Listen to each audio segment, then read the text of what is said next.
Okay, well, welcome to everybody who has joined us here. Kayla and I are looking forward to this evening.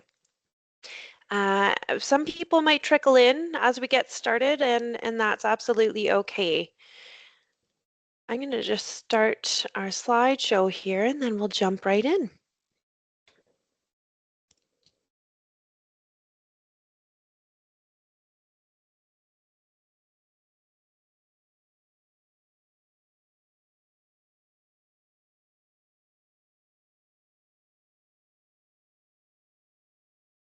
So thank you for joining us tonight to learn, grow, and gain some tools to help you cope through the holiday season. My name is Fiona, and I'm the Grief and Bereavement Social Worker at Emmanuel House Hospice and Palliative Care Services. There I support our 10 residents and their families, or their circle of care as we call them, in the hospice. And I also provide one-to-one and group supports to those experiencing grief and bereavement in the community as well. Grief and loss is a professional interest to me that was birthed out of my own lived experiences, and I'm really excited to be here with you today. Hi there, I'm Kayla. I am a Master's of Social Work student. I'm completing my placement under Fiona's supervision, and I'm super pleased to be here with all of you tonight. Thank you for coming. Just a few notes before we get started. Grief and bereavement and loss of all kinds can be a really heavy topic, and we will be showing a few videos throughout our session. Some of them might bring up some difficult or uncomfortable feelings. Please ensure you're taking care of yourself. Um, as you've probably noticed, the camera function is off, right? And that's to give people the space that they need to just have a private moment by themselves to experience the grief they might be having. Um, and also the microphones are off as well. So if you have any questions that come up, please use the chat function. We're going to try our best to get to them at the end. And take this time to do whatever would be helpful for you. So grab a glass of water, a warm cup of tea, take breaks as you need. If you need to walk away when the videos are being shown, please feel free to do that. As mentioned in the email, this session will be recorded, as there are some people who are unable to make this time but really wanted to see the material. And we are really hopeful that this will just be a lovely time of reflection for all of you. So tonight we'll be going through a few items together. We'll be discussing holiday traditions and expectations, talking about ways to manage stress, learning about a few tools, including the circle of control and creating a cope ahead plan, discussing different ways of caring for ourselves, remembering to leave room for what we need, discussing the idea of resiliency, talking about different ideas to honor your loved one. We'll also be sharing about some of the grief and bereavement services that we do offer in addition to webinars like this. And as I stated earlier, we are hoping to leave some time at the end for Q&A. So please type your questions in the chat function as they come up to you, and we'll do our best to address them at the very end. Before we jump into the content, I'd like to take 5 minutes to focus our hearts and our minds using a guided meditation.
That is one of my favorite meditations, and I think we can all agree with this snowy November, December we've had so far. The snow is really nice to look at. It's not so nice to walk in or shovel in sometimes, though. To start us off, I'd love for you to list some words in the chat that come to mind when you think about holiday traditions and ways of celebrating. Please take a minute to type in your answers, and we'll have Kayla read out the answers to us in a second.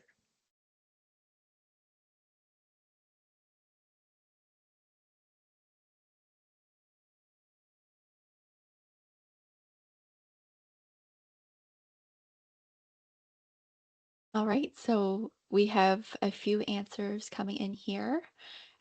Baking, that is a great tradition throughout the holidays. Spending time with family and everybody being together. Another baking, excitement leading up to the big day. Unity,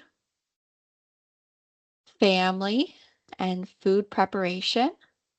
I'm seeing some themes here. I see a few more people are typing.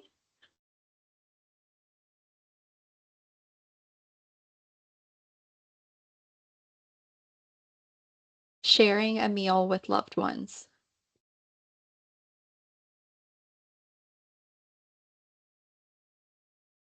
and special meals together. Yes. Thank So you all for lots. sharing. Yeah, I agree, Kayla. There's lots around, togetherness, family connection, and food. One of the Yes. best parts of the holiday. So these are wonderful, wonderful parts of the holiday season. I'm also seeing one more just came in. Children's, what was that? Sorry, I missed it. I want to make sure I get to it. Children Chil memories, yeah. So those childhood memories that come up that really stick with us and resurface around the holiday season. So as I was saying, these are wonderful parts of the holiday season, but for somebody who's grieving, they can be incredibly painful reminders of that person who's no longer participating in these things with them. There's also a huge emphasis this time of year on comfort, joy, glad tidings. And this can be really difficult for people who don't feel overly joyful or comforted. As we move into this space, it will be important to think through what to expect and how typical celebrations might impact you this season. Grief is sometimes described as coming in waves. I'm sure many of you here have heard that expression before. And during the holiday season, those waves can feel extra big and strong, and we often feel more vulnerable to their impact. We're going to spend some time talking about what some typical feelings that might arise for you in this season might be. In our grief, there can be a tendency to feel isolated in our experience. According to Statistics Canada, in our country alone, there are over 330,000 deaths per year, or 880 deaths per day. or 37 deaths per hour. That means that many people will be grieving alongside you this holiday season. Even still, Harvey Chochinov tells us that the worst grief is always your own. Grief can take many different forms, and people may react in different ways depending on the type of loss you experience, whether or not you have social supports in place, if you have additional stressors financially, with other relationships in your life, if your window of tolerance and ability to manage stress are high or low in that moment. One thing to note is that people may feel extra vulnerable this time of year. So many people have shared that feelings of hopelessness and helplessness are magnified. These can be normal feelings, but if you're having thoughts of self-harm, please take that seriously and call 911 or go to your nearest emergency department. It's really important that you seek support if you are in that category. You may experience an array of emotions. So at times you might feel tension between two intense and differing emotions. For example, joy and sadness. Our brains struggle with feeling competing emotions, but be reassured that this is very common. Additionally, you may be surprised by the anger that comes up for you during the holidays. Give yourself compassion, understanding that anger is a normal emotion and can be a typical grief reaction. Also, we get to decide what to do with that anger. You don't need to let it overtake your season or overtake your relationships. You may also feel disappointed by others in your life, their reactions, and many people might not know what to do, what to say, or how to help you, especially if this is one of their first experiences with loss. We'll touch on this a little bit more in the webinar later on. Some people may be surprised at experiencing joy this season. So maybe you went in expecting, oh, this is going to be terrible, and you actually find yourself enjoying those Hallmark movies or the baking or the different gatherings that you're a part of.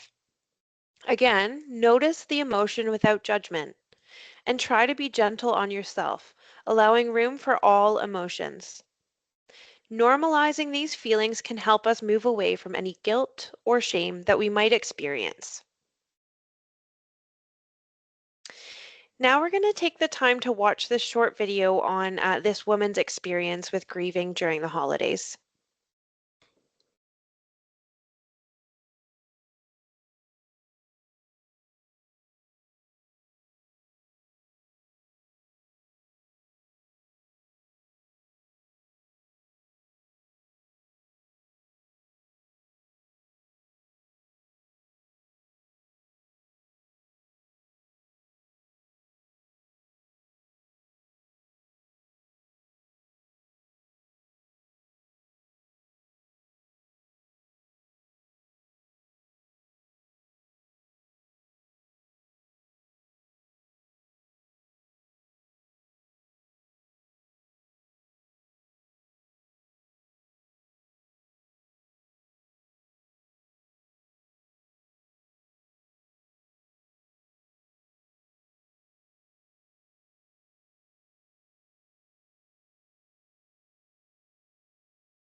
The first time that I saw that video, I remember just saying like, yes, somebody understands, right? It's a reflection of all the thoughts that might swirl through our heads around Christmas when we're grieving. For many people, you might have caregiving responsibilities over the holidays. So this might be for other aging family members, for children, friends, etc. It's really important that you remember you can't pour from an empty cup and you're going to need to take care of yourself as well. Sleep, water, alone time, doing things that bring you joy are just a few ways to fill your cup. Having empathy, kindness, and care for yourself first ensures that you can pour from a cup that is not dry. Self-care can also look like leaving space for difficult emotions, setting boundaries around what you will and won't participate in this season, planning ahead, taking breaks when needed, focusing on what is within your control, preparing for a range of emotions, and understanding that these are to be expected, honoring your loved ones' memories and expressing kindness to others where possible. I remember the first Christmas after my daughter died. I didn't even have the energy to put up my Christmas tree, but I was still able to participate in dinners with loved ones. For you, maybe it's that you're able to watch holiday movies, but you can't bring yourself to watch a specific movie that your loved one watched. You are the expert of yourself and you know best what you will and won't need over the holiday season. My encouragement to you would be to take time to reflect on what these things may be. David Kessler talks about creating small goals and taking in little moments of beauty. Sometimes it can be helpful to make a list of ways you can care for yourself, broken down by time commitment. For example, if I have 10 minutes, I can make myself a cup of tea or a coffee. If I have 1 hour, I can go on a long walk or exercise. If I have half a day, I can eat with a friend for lunch or go to a coffee shop by myself. Even small things can make a difference to fill our cup. Grief impacts emotional, physical, and social energy. Communicating needs openly is a form of self-care, not burdening others. One thing you can do is to use I statements to avoid misunderstandings. This might sound like, I'm feeling overwhelmed and I may need to leave early. Or, I'd love someone to check in on me later today. Boundaries help reduce anxiety and prevent emotional burnout, especially during holiday pressures.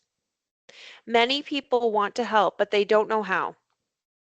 Giving them specific tasks reduces awkwardness and makes support more effective. It's normal for needs to shift day to day during grief. And I'm sure all of you know that quite well, right? Even moment to moment, what you need might change. Changing your mind is valid and healthy. And honest communication strengthens relationships, and it actually helps friends and family show love in ways that is actually helpful for you. If you're already familiar with this tool, the Circle of Control, please click the raise hand function on Teams now, or give a thumbs up. Give some kind of emotion to show us that you know what this is. Okay, I'm seeing one so far. Another one, wonderful. Okay, so this is one of my absolute favorite tools. Um, if you know me in a different capacity, you know that I use this often and I often come back to it. When you're grieving, especially during the holidays, it can feel like a lot of things are happening that you don't have a say in. It can feel like your world is spinning out of control and you have nothing to grasp onto.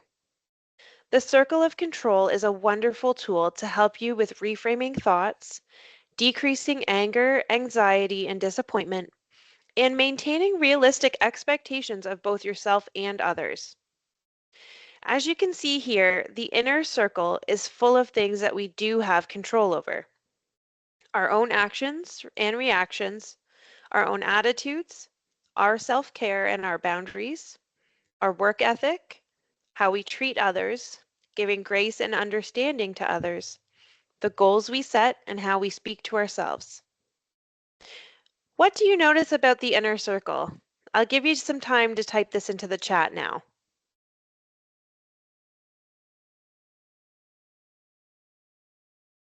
Anyone notice any themes in that inner circle of control?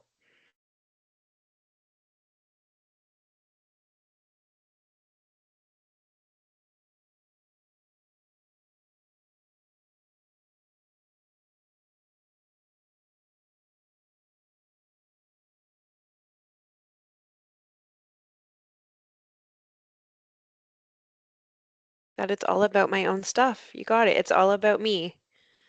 Yep. I see a few more typing here. I and my, yes. They're all, yeah, I statements. Yeah, absolutely. So that inner circle are the things that we can control, and what we can control is me. That's right, it's me. Outside of the circle lies the things that we cannot control. So our circumstances, predicting what will happen, the happiness of others, other people's reactions, illnesses, weather, the past, and the future. Again, what do you notice about the items outside of that circle? I'll give you some time to type it into the chat again. Not me. That's right. Yeah. You guys are quick here. Not about me. That's right. So we can't control anything about other people or circumstances around us, right? But what we can focus on is the things that impact and affect us, um, including our own actions, reactions, and behaviors.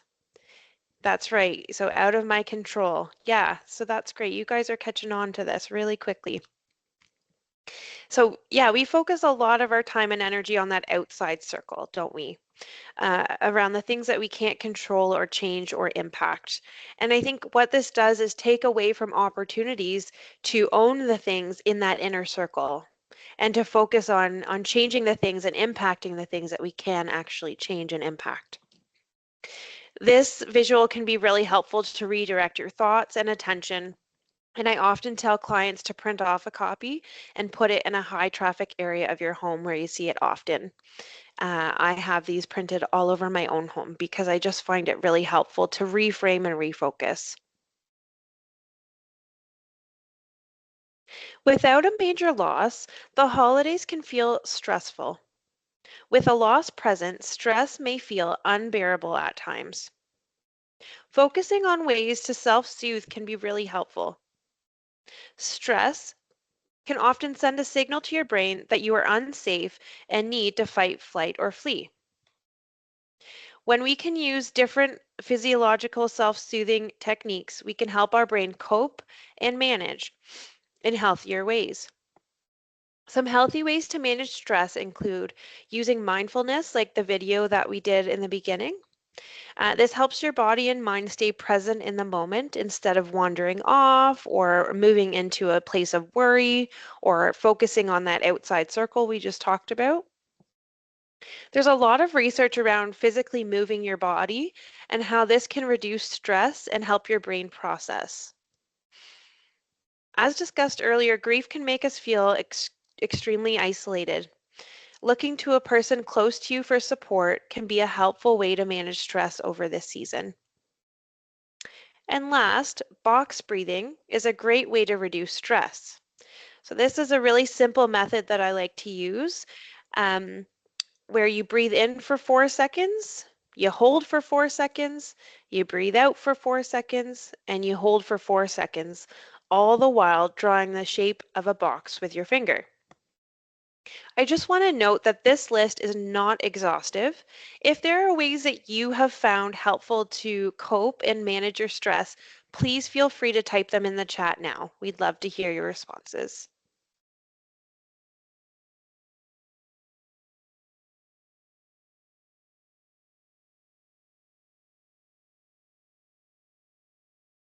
I see Wendy here tying things back to, so yeah, managing stress, right? That's tied back to how we can care for ourselves as well. That's great.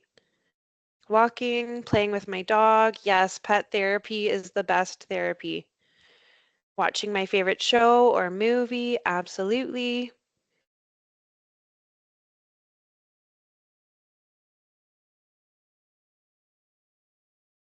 See a few more typing, so we'll read theirs and then we'll move forward here.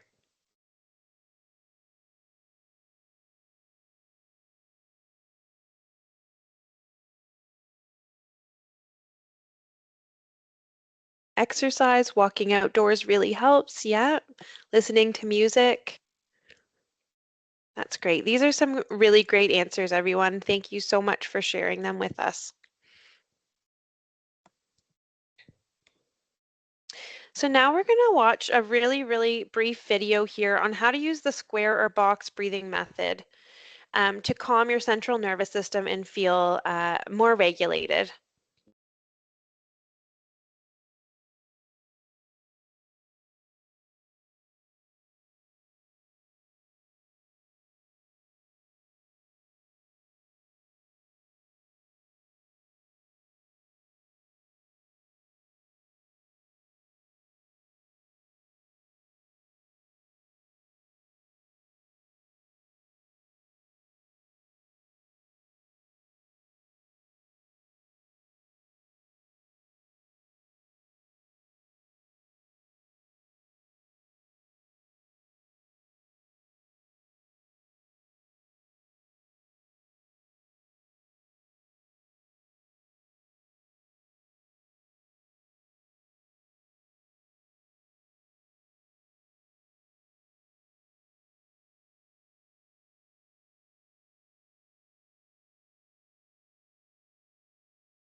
So as you can see, this is a fairly simple method to recall and use in moments of stress or discomfort.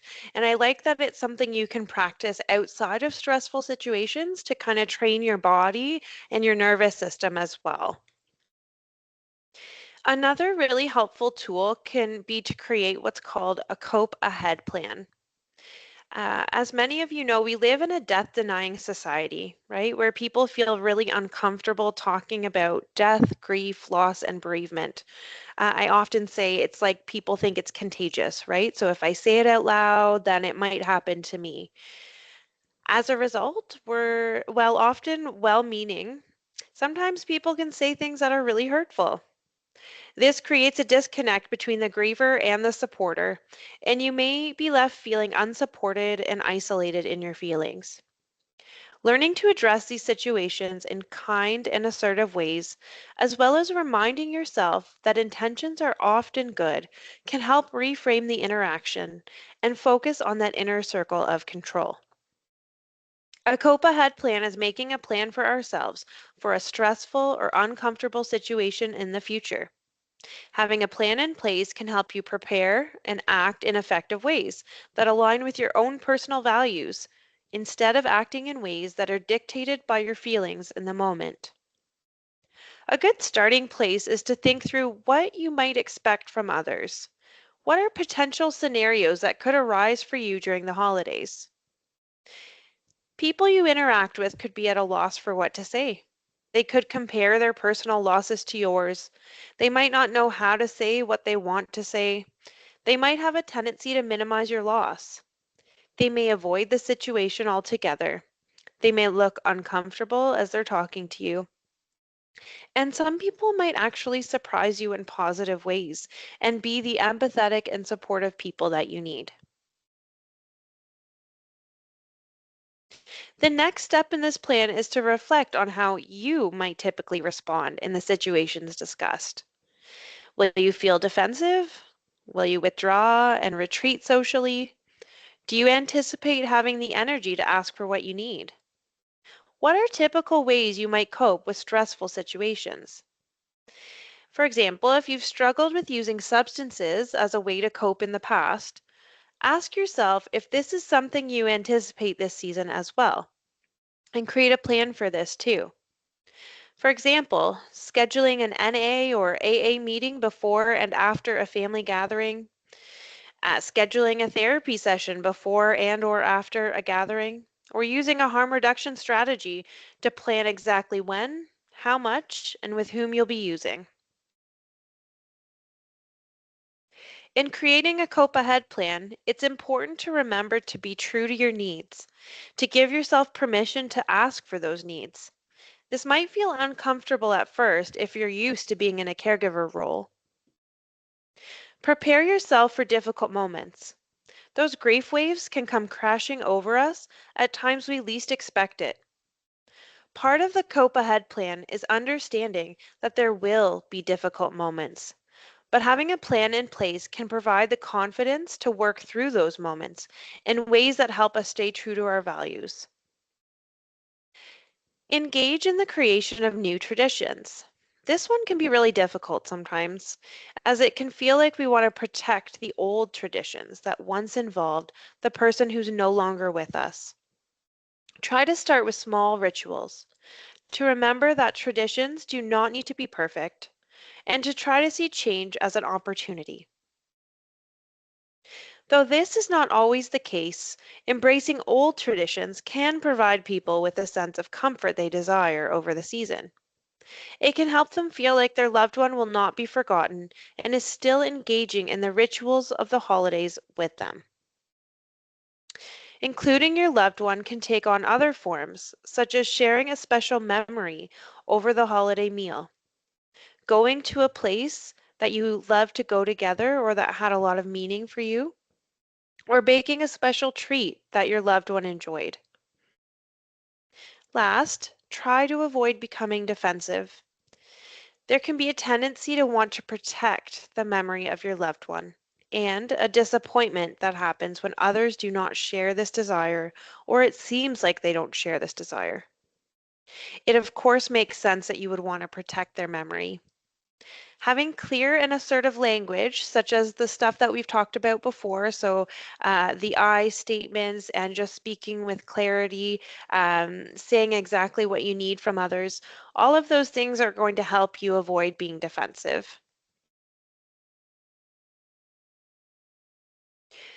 One way to understand our needs is to think through, what do we need room for? And some people might say, what do I need space for? The Grieving Room is a wonderful Instagram account by Leanne Friesen, who is actually local to Hamilton. She also released her book a couple years ago titled Grieving Room, and it's a wonderful, wonderful book on her experience of grief. When we're grieving, we need room to be sad in the midst of all the joy, space to cry, leave the room, and be less than merry. You may need room to change your mind, to change plans last minute, or cancel an appointment. You may need room to say no, to not engage in the holiday activities that have been planned. Give yourself permission and space to say no when things feel overwhelming this season. You may need room to mess up, space to be late, permission to have self-compassion if you miss an event or aren't able to keep up with all of the festivities. You may need room to make things awkward, to bring down the mood, to be overly direct or impatient at times when you're struggling. You will likely need room to remember. It's very expected to have a desire to hear the name of your loved one or to hear others talking about them. You may even want to share memories as a family over dinner. Grief always needs a space to go. We cannot hold it inside. Journaling, creating art, moving your body, all of these are wonderful tools to process over the holidays. In difficult times, it can be hard to see outside of our difficult circumstances. However, we all hold strength gained through our previous lived experiences. It can be really helpful to reflect on the difficult times you've already come through and how you coped then.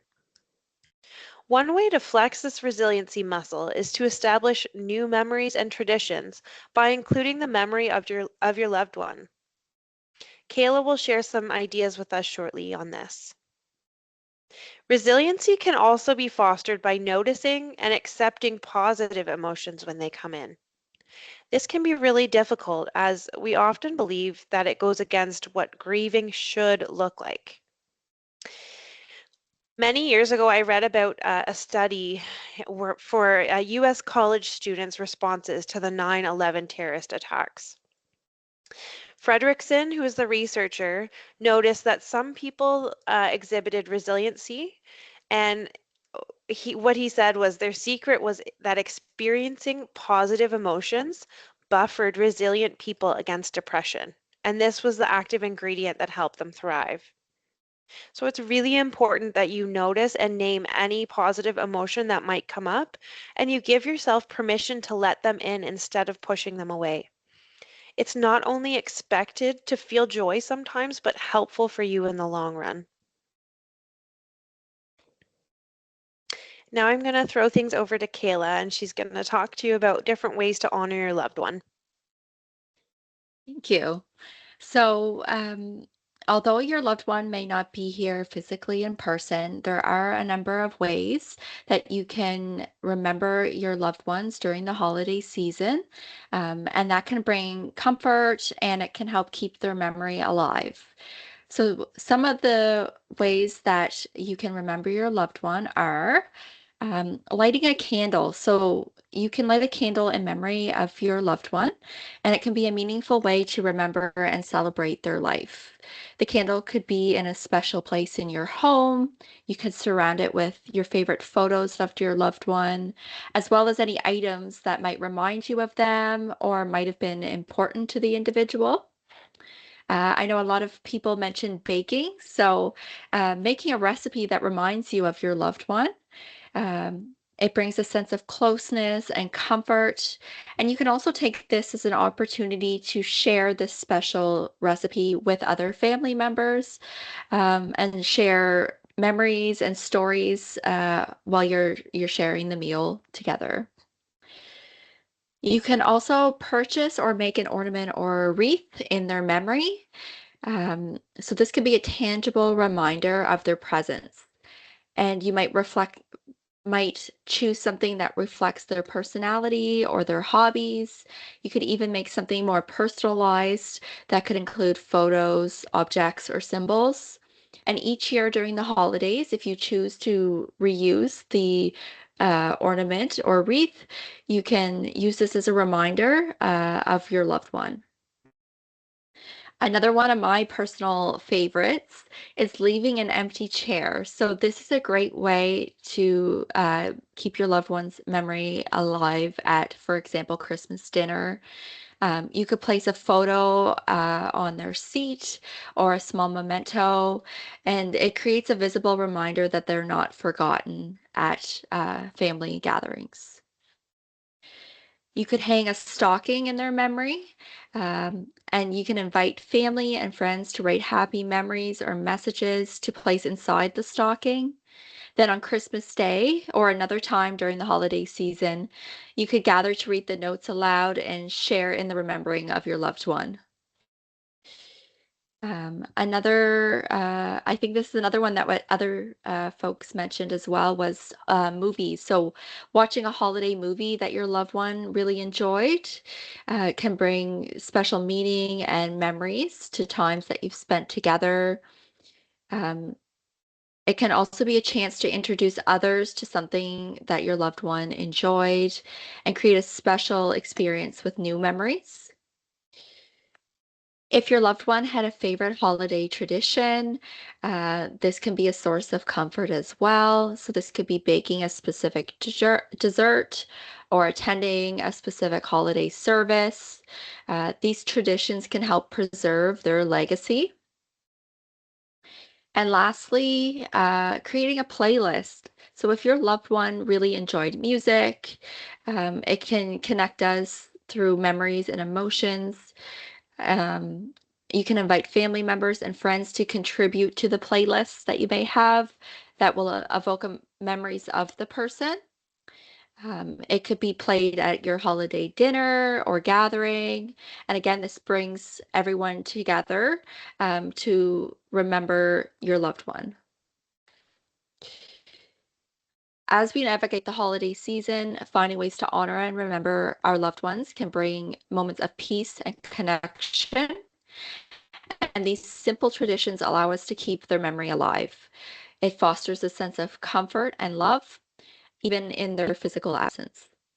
So I encourage you to adopt some of these practices that feel right for you and your family, creating space for both remembrance and healing. And if you think of anything that is unique to your loved one or experience, I encourage you to consider that as well.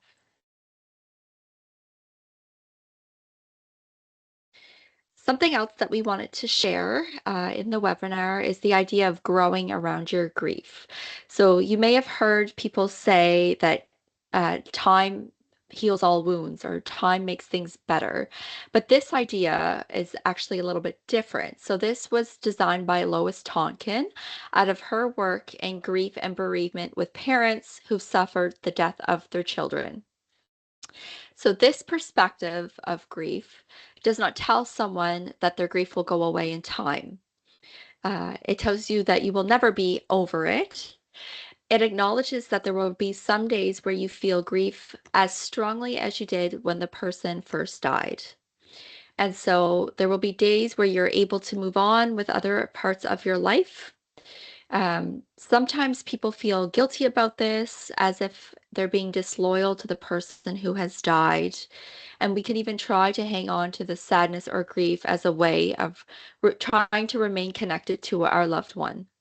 So, the growing around grief model shows how we can still grieve the loss of our loved one while participating in our day to day lives. And it shows that we can grow a new life with new memories and new experiences, which still includes the immense loss that you may experience. Thank you, Kayla. Okay, and then on this slide, I just have some additional supports that we have available. As I said in the beginning, we do have one-to-one bereavement support, and usually that is about 4 to 6 sessions, either in person or virtually. So if you're interested in one-to-one bereavement support, feel free to reach out. My email is on the screen there. We can chat more about that. I'd love to connect with you. And we do have grief and bereavement groups that run a few times each year. Typically, that is between 6 and 10 participants. We find that's kind of the sweet spot for numbers where people can really connect and engage with one another. And these are designed to be twofold, so social support and also psychoeducational. So we provide some tools, different resources, and maybe a little bit of insight into some of the things, but really what we say is that you guys are the experts in your own grief, and so we love to hear from others in our groups as well. And we also do have other webinars that run throughout the year. So last summer we did one on grief and identity and how loss impacts how we view ourselves. So if you're interested in any or all of these resources, please feel free to reach out to me via email. Again, I'd be more than happy to connect with you and to chat more about that. Okay, we have come to the end of our official presentation. We do have just a few minutes here, so if you guys have any questions, feel free to put them in the chat. Kayla will read them out to us, and I'll do my best to answer them. If if I'm not able to answer them right away, I will get back to you within a few days. Sometimes we just don't have the answers immediately, so I want to give you a thoughtful response, okay? So yeah, if you have any questions, type them into the chat. So, Fiona, there was a question regarding the cost of the additional services mentioned. If you could speak to that. Absolutely. Yeah, so all of our services are free of charge. So Good Shepherd is funded by various ministries and even more so through donations of very generous people. So all of the services we offer in terms of grief and bereavement are free of charge. That's a good question.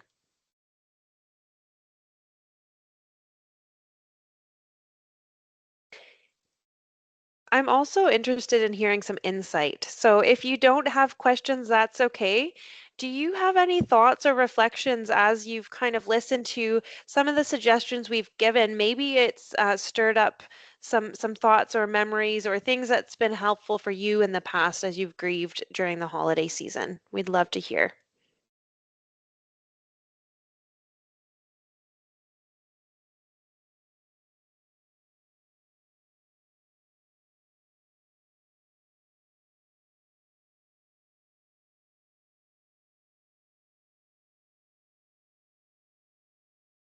Okay, so I just see a question here. Is there a possibility to have a copy of the slide deck for future reference? Yep, that's no problem. So as I said before, this will be recorded. So if you're interested in a copy of the recording, reach out to me and we can connect about that, okay? And if you're interested in specific tools in the card deck, let me know about that as well. I'd be more than happy to share some of those tools and different slides for sure. Mhm. So there's some messages saying this was very helpful. They recently lost a parent. Um, Somebody mentioned it can be particularly difficult when the death's anniversary is within the holiday season. Yeah, that is something I think really important to talk about, right? Those anniversary dates that come up are painful, and then when it's also paired with a holiday season, that's incredibly painful. So it's, trying to get through both days or all the events that surround those days. It's challenging. The best advice I have is just to be gentle on yourself and to adjust your own expectations of what you can and can't do this season, to take some time reflecting on that. Great insight. Okay, and I'm just seeing here um, another thank you. Difficult navigating two deaths in less than a year. Mm, Yeah. yeah, again, that kind of complex grief where um, you have more than one loss to get through, right? So, especially in those cases of complex grief, it is really important that you do seek some support when you're ready, whether it's one-to-one counseling or some kind of a grief and bereavement group that you can join can be really helpful.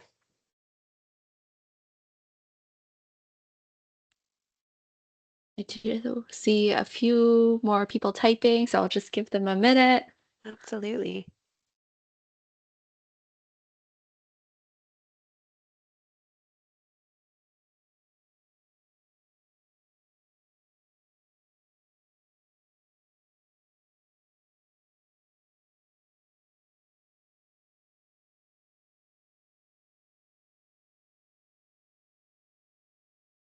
Yeah, so somebody mentioned it's challenging to feel the mix of emotions, grief and joy, and then the guilt that sometimes accompanies the joy. Yeah, sometimes we have even more than those two emotions to hold, right? It's all intertwined.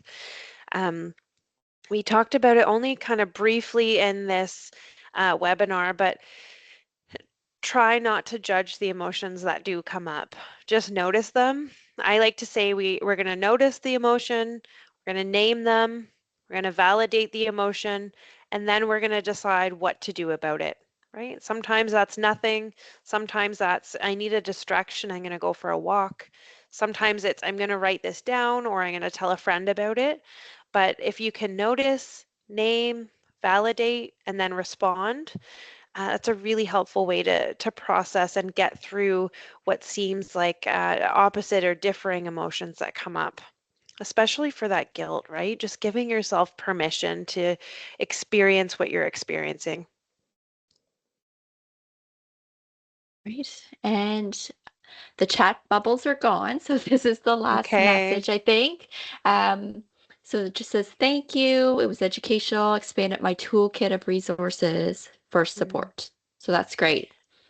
Great. Yeah, I'm so glad to hear that. So thank you all for participating in this webinar. Thank you for signing up.